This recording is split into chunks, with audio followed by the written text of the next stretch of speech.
Hello, my good people. Hey, IBB, the master player. Why did IBB choose Osinbajo to review his books?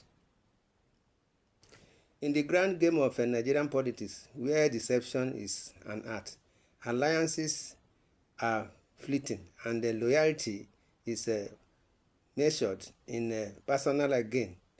Few have played it better than General Ibrahim Babangida Gbadamosi, the self-styled evil genius and Maradona of Nigerian politics, has for decades remained a shadowy figure. His influence always felt, never fully understood.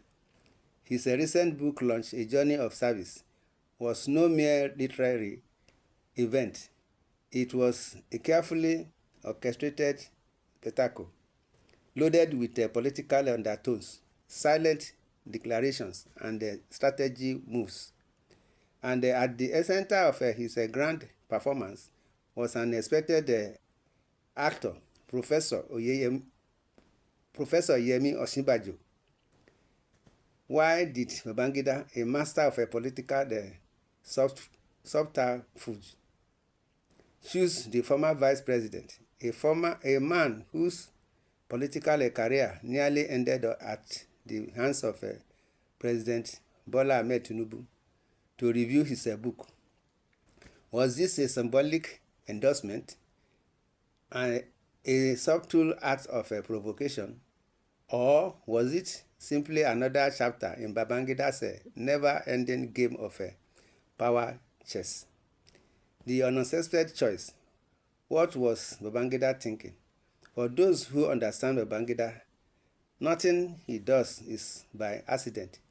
The man who annulled the June 12 election, orchestrated the rise and the fall of a political juggernaut, and built a reputation as Nigeria's most enigmatic political player, does not operate on whims.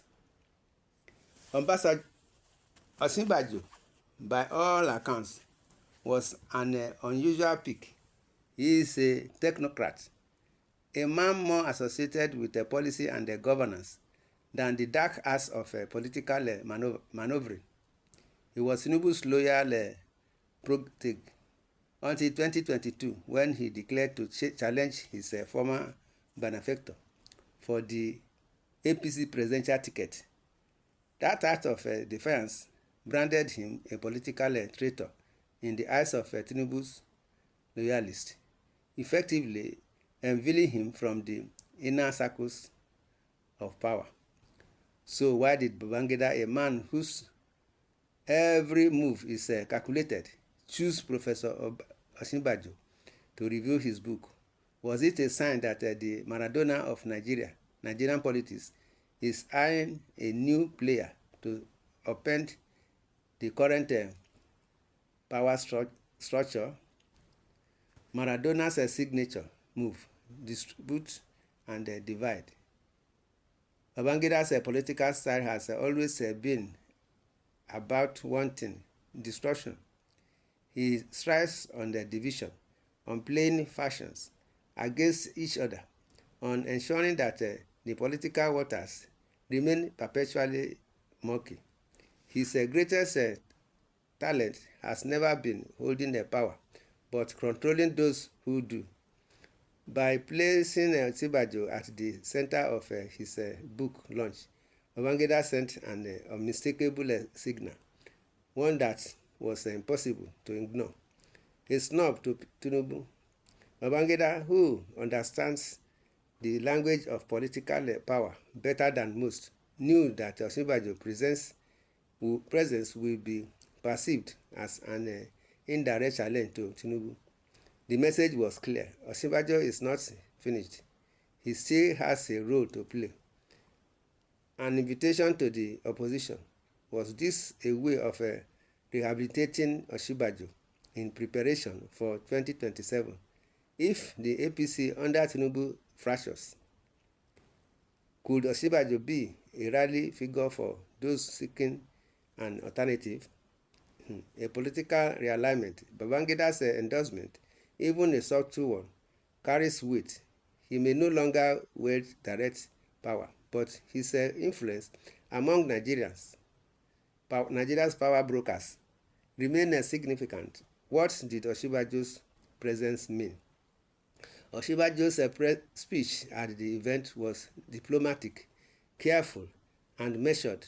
He praised Babangida's contributions to the nation's history, spoke about leadership, and avoided direct political commentary. Yet, the optics were undeniable. Here was a man who had been sidelined in the corridors of power, solely given a prominent platform by none other than Babangida himself. Political scientist Dr. Adamu Musa of Ahmadu Bello University observed, Babangida is many times, but he is not careless. If he is elevating Osinbajo in this manner, it means he sees him as a useful piece on the chessboard of 2027. The question is, in what role? Tinubu's calculated silence. One of the most interesting aspects of the event was the reaction, or rather the lack thereof, from President Tinubu's camp. While Tinubu himself was present at the launch, he remained notably silent about Osinbajo's role in it. Was this an intentional show of indifference, a refusal to acknowledge what many saw as an indirect challenge, or was it a quiet warning that he was fully aware of the game being played? A close Tinubu ally, who spoke in condition of anonymity, remarked, Asiwaju doesn't react to distractions. Osinbajo made his choice in 2022, and that door is closed. If Babangida wants to play kingsmaker, let him try. The real political game is beyond media speculation. Yet, silence in politics is never truly silent. The presence of Osinbajo at such a high-profile event under the patronage of Babangida is not something Tinubu's camp would simply ignore. Babangida's endgame was next. Babangida, despite his age, remains a master of the long game. His book launch was not just a literary exercise, it was a political statement by bringing together the Igbo, the old and new power players. He reminded Nigeria that he still has a voice in shaping the future. My brother and sister, this is what we are saying. You see, a potential crack in the APC. If Tinubu's leadership weakens, could Babangida position Osinbajo as a rallying figure for those satisfied within the dissatisfied within the party, a new coalition with Nigeria's two-party system increasingly unstable? Babangida may be laying the groundwork for a new political game, one that cuts across traditional party lines. You see, my people, this is what is going on.